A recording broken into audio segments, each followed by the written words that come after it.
Inquérito para apurar as denúncias. E nessa investigação, o vídeo da reunião ministerial do dia 22 de abril foi apontado por Moro como prova da intenção do presidente de obter informações privilegiadas. O vídeo divulgado esta semana mostra também o Sérgio Moro praticamente mudo, de braços cruzados, diante do festival de xingamentos e desrespeito a autoridades e instituições. Hoje de manhã eu entrevistei o ex-ministro e perguntei sobre essa atitude dele na reunião. Ele falou sobre os 16 meses em que integrou o governo Bolsonaro. Moro disse que o presidente não se empenhou no combate à corrupção. Criticou a aproximação do governo com políticos do Centrão e disse que saiu para não trair seus princípios.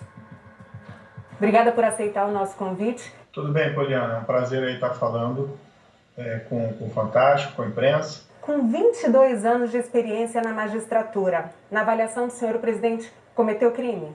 Veja, eu quando deixei o governo, eu fiz aquele pronunciamento e depois prestei um depoimento, eu deixei muito claro que nunca foi minha intenção prejudicar o governo de qualquer maneira. O que aconteceu, minha avaliação, uma interferência política do presidente da República na Polícia Federal, tanto na direção-geral como também na Superintendência do Rio de Janeiro, e entendi, pela relevância do assunto, que era a minha obrigação revelar, né, a verdade por trás da minha saída.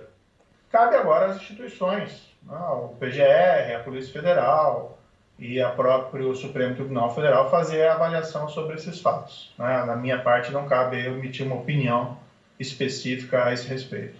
2 dias antes do senhor pedir demissão, o senhor participou de uma reunião ministerial no dia 22 de abril. Essa reunião, a defesa do senhor incluiu como prova no inquérito. Esse vídeo dessa reunião foi divulgado, inclusive, na sexta-feira agora. Horas antes dessa reunião, o presidente Bolsonaro mandou uma mensagem para o senhor que eu vou ler aqui agora. Moro, D'Aleixo sai esta semana, está decidido. Você pode dizer apenas a forma, a pedido ou ex officio. D'Aleixo era o então diretor-geral da Polícia Federal, nomeado pelo senhor. O senhor respondeu para o presidente que precisava conversar pessoalmente com ele, presidente, sobre o assunto. Como é que foi? O senhor teve essa conversa, tentou fazer com que o presidente mudasse de opinião? Ele mandou essas mensagens, de fato, né, no dia 22, dizendo, olha, vai trocar de qualquer jeito, você escolhe apenas a forma. Isso, né, demonstra que essa argumentação de que não havia interferência, desejo de interferência na Polícia Federal não é propriamente correto. Esse vídeo é mais um dos elementos de prova. Nós tivemos a reunião, né, ministerial, no qual novamente ele externou essas situações que ele iria trocar, intervir, né, porque os serviços de inteligência não funcionavam, ele precisava trocar e ele ali, me parece claro, até pelo gestual que ele realiza, que ele se refere a mim, ele fala à Polícia Federal. Agora, eu não ia discutir isso no âmbito de uma reunião ministerial, não é? Até porque ali o ambiente não era um ambiente muito favorável ao contraditório. Na reunião, como o senhor mesmo mencionou agora, o presidente faz uma reclamação muito contundente, inclusive diz um palavrão, para dizer que estava preocupado com a possibilidade de quererem prejudicar familiares e amigos dele. Mas é o tempo todo para me atingir mexendo com a minha família. Já tentei trocar gente da segurança nossa no janeiro, oficialmente, e não consegui. Isso acabou. Eu não vou esperar minha família toda, de sacanagem, ou amigos meus, porque eu não posso trocar alguém da segurança na ponta da linha que pertence à estrutura nossa. Vai trocar. Se não puder trocar, troca o chefe dele. Pode trocar o chefe dele? Troca o ministro. Em outro momento, o presidente verbalizou para o senhor essa preocupação ao longo da sua gestão no Ministério da Justiça? Quem tem que dar essa explicação, quem tem que esclarecer o sentido dessas afirmações, a meu ver, é o Planalto e não o ex-ministro da Justiça. Veja, o presidente, ele externou publicamente diversas vezes as preocupações que ele tinha em relação aos filhos dele. O que existe é todo um contexto que é a necessidade externada pelo presidente, colocar pessoas de confiança dele e uma satisfação com serviços de inteligência que eram prestados pela PF. Agora, tem que ver o que ele entende exatamente com serviços de inteligência que para ele estavam insatisfatórios. Ao longo da reunião, ele mais de uma vez reclama do serviço da Polícia Federal, da falta de informações. diz que não vai admitir que seja surpreendido por notícias e diz também que ele mantém um sistema particular de informações. Sistema de informações. O meu funciona. O meu particular funciona. Os que tem oficialmente desinforma. O senhor tinha conhecimento desse sistema e de como isso funcionava? Acho que isso tem que ser indagado aí ao presidente da República, né?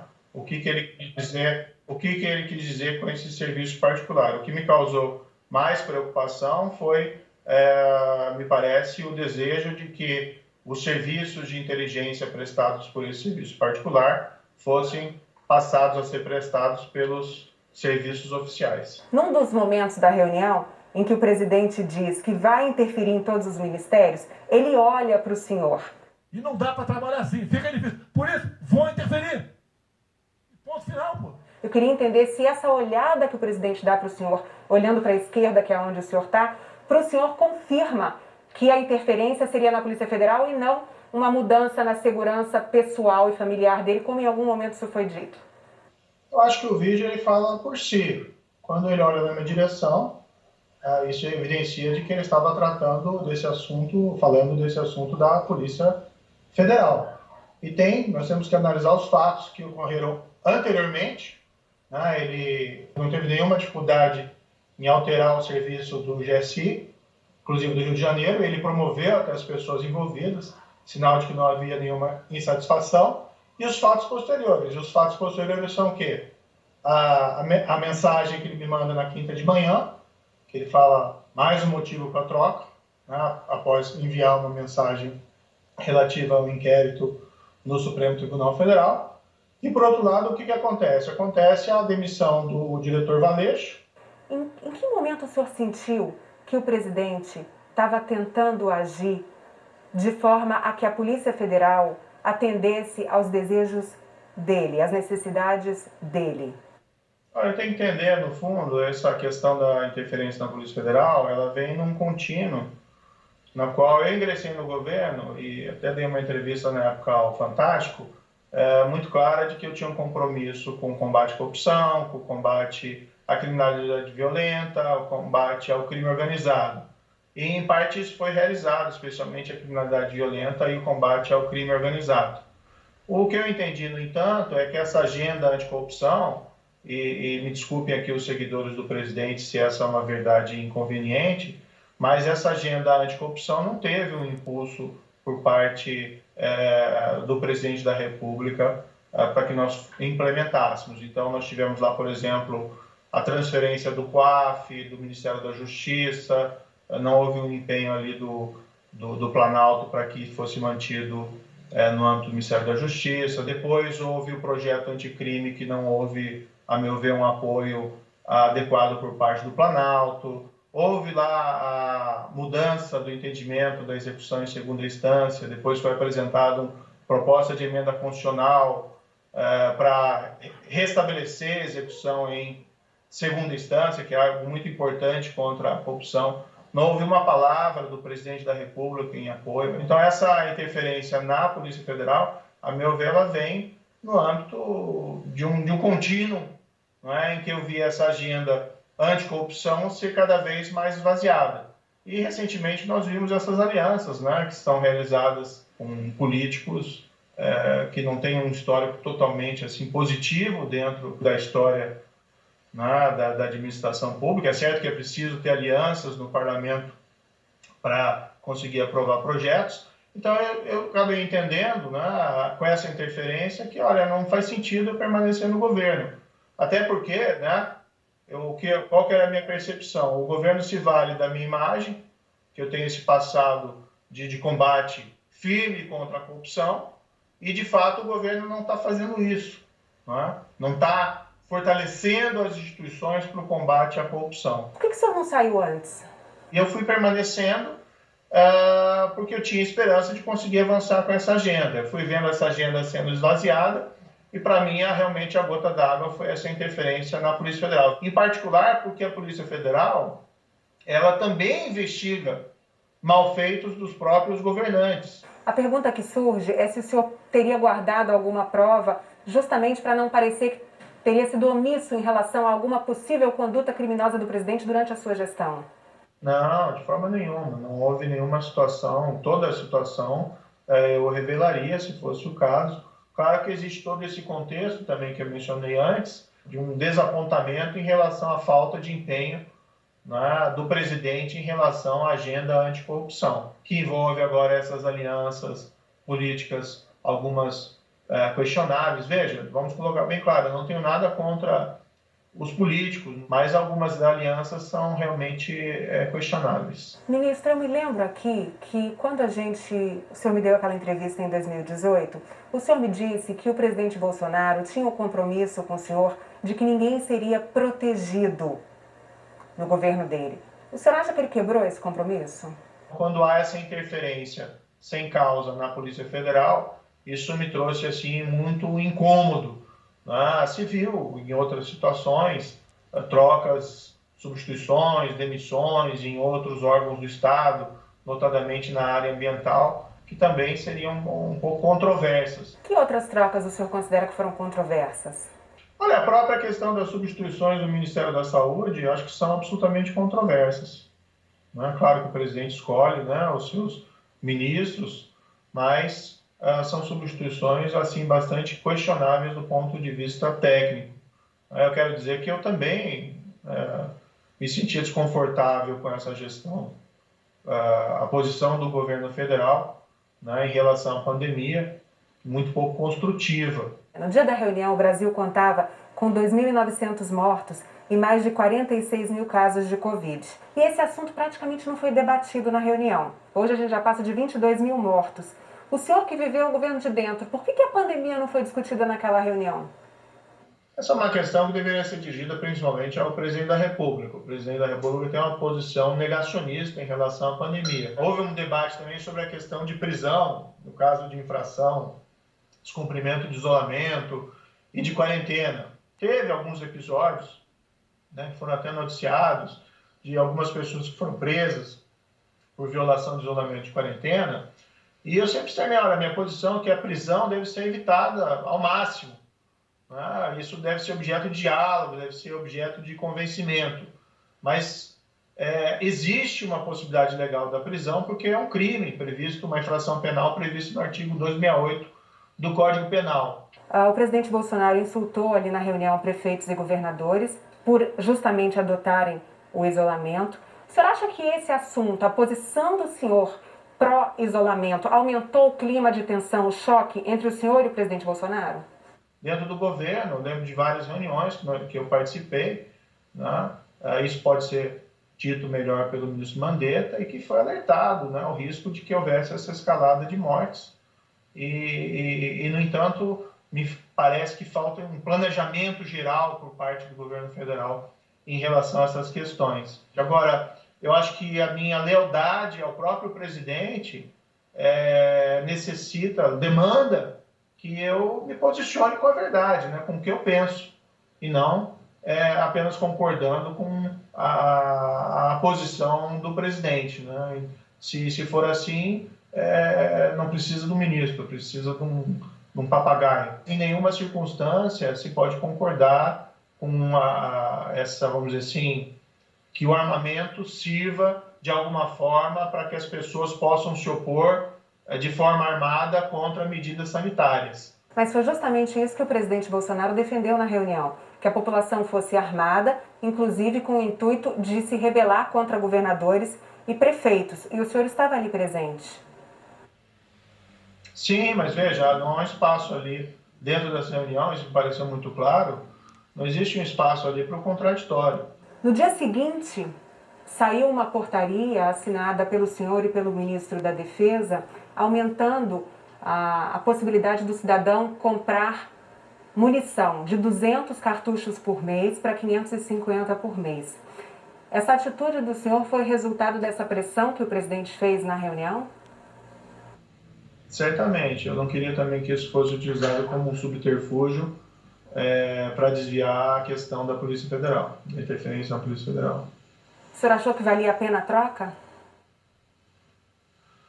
Olha, isso veio a um pedido do presidente e eu entendi naquele momento que não tinha condições de me opor a isso, porque já existia essa querela envolvendo a Polícia Federal. Não foi a primeira reunião ministerial que o senhor participou. Elas tinham sempre aquele ambiente, aquele tom de xingamentos e ameaças que a gente viu no vídeo? Eventualmente, nessas reuniões, tinham algumas discussões veementes, né? O tom, no entanto, a meu ver, houve uma subida desse tom nos últimos meses. Ameaças, defesas de medidas ilegais. São questões aí que devem ser ditas por outros, a meu ver, né? É que o senhor ficou lá 1 ano e 4 meses, né, ministro? Bom, Verdade. durante essa reunião foram quase 2 horas. O senhor falou somente por 2 vezes. O senhor passou quase o tempo todo de braços cruzados, calado. Por quê? Quanto às questões relativas à interferência na Polícia Federal, eu tinha uma reunião com o presidente na quinta-feira, no dia seguinte. E, sinceramente, eu acho que esses assuntos eram mais apropriados de ser discutido numa reunião entre eu e o presidente. Mas aí, durante a reunião, o ministro da Educação diz, por exemplo, eu, por mim, botava esses vagabundos na cadeia, começando pelo STF. O senhor, que já foi juiz, se calou. Por quê? Eu não sou presidente da reunião. É que pelo vídeo chama a atenção também a manifestação do ministro do Meio Ambiente, em que quer passar a boiada aproveitando a mídia distraída com a questão da Covid. E chama a atenção o senhor quase todo o tempo na reunião calado e de braços cruzados. Por isso que eu pergunto da sua postura na reunião. Olha, eu não estava confortável naquela reunião, isso parece muito claro. Eu me sentia incomodado e por vários aspectos. Ficar calado não é uma forma de se omitir? Veja, eu estou dentro do governo, né? Então eu tenho também algumas limitações do que eu posso externar publicamente, certo? E eu já tinha esse problema que vinha há tempos em relação à Polícia Federal. Nas imagens da reunião, a gente percebe que o senhor deixou a reunião antes que ela efetivamente terminasse. Por quê? Bem, eu estava bastante desconfortável e incomodado naquela reunião. Como eu já disse, não tinha muito espaço aí para contraditório. E eu acabei saindo, até queria ter saído antes. Eu tinha também um compromisso agendado que me dava uma desculpa para poder sair antes que ela terminasse. Depois que Sérgio Moro saiu da reunião, o ministro da Economia, Paulo Guedes, defendeu a privatização do Banco do Brasil. E o presidente do Banco do Brasil, Rubem Novaes, chamou o Tribunal de Contas da União de usina do terror. O senhor não pode dizer que as atitudes do presidente Bolsonaro hoje são diferentes das que ele demonstrou ao longo da carreira dele parlamentar no Congresso, durante 28 anos. Se o senhor disse que o senhor não queria sujar a biografia do senhor, por que lá atrás o senhor aceitou o convite? Porque eu entendi que eu tinha uma missão importante a realizar. O senhor se arrepende? Não, de forma nenhuma. Eu fiz uma escolha muito clara e na época ela estava justificada e fiz uma escolha também muito clara e espero que as pessoas compreendam quando sair do governo. O senhor entrou no governo com muito apoio popular. Saiu e está aí tendo de encarar a ira de parte dos apoiadores do presidente Bolsonaro. Incomoda? Eu acho que algumas verdades inconvenientes surgiram. Muitos apoiadores do próprio presidente, antes da minha saída, me diziam um tanto quanto frustrados contra essa falta de empenho maior, né, na agenda anticorrupção. Muitos acusam o senhor de ser candidato. Outros pedem que o senhor lance a candidatura antecipadamente. Onde que o senhor está? Em que lugar que o senhor está? Nós estamos no meio de uma pandemia muito grave, muito séria, né? E aqui aproveito para externar minha solidariedade a todas as famílias que perderam entes queridos. Eu acabei de sair do governo, né? Eu vou ter que reinventar a minha vida. Ex-juiz, ex-ministro, futuro o quê? Como eu disse, eu preciso agora toda essa turbulência decorrente da minha saída, da pandemia, e eu estou encontrando aí uma maneira de me posicionar. Agora, o que eu sempre disse é que eu quero, de alguma forma, continuar contribuindo, seja na área privada, seja no debate público, com essas discussões que envolvem o país. Agradeço o senhor ter aceitado mais uma vez esse nosso convite para falar para o Fantástico. Então tá muito bom, eu agradeço também a oportunidade.